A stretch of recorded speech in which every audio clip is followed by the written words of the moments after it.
Do testimonials even work anymore?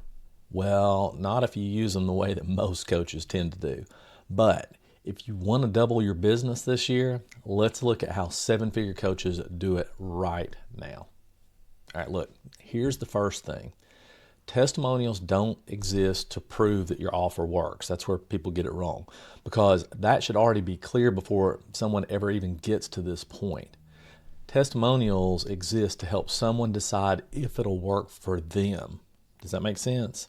So most coaches, they tend to do it backwards. They treat testimonials like it's proof, which part of it is. You've seen it. They stack screenshots and hope people connect the dots between the two. The problem is people don't see themselves in this kind of generic praise. Seven-figure coaches, what they do is they look for identification, not hype. Who was this person before they started? What were they struggling with? What doubts do they have? What almost stopped them from signing up? That's the part that matters. That's what they want to know about. The result is important, but what happened to them before is what works and what draws a new potential client in.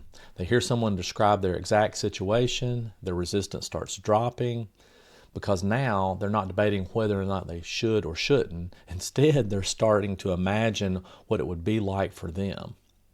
Another big mistake is waiting for these perfect testimonials. I've done that myself. Seven-figure coaches, though, they don't do that. They start with what they have. Could be a short DM or maybe a quick voice note. One or two sentences that are specific and real. That's all you need. Polish doesn't necessarily convert nearly as well as just being honest does. They also don't hide testimonials. They don't save them for a sales page or some special launch. They use them everywhere all the time.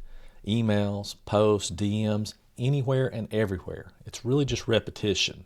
They let people see over and over who this works for. And here's something else most coaches, they miss. Seven-figure coaches guide testimonials.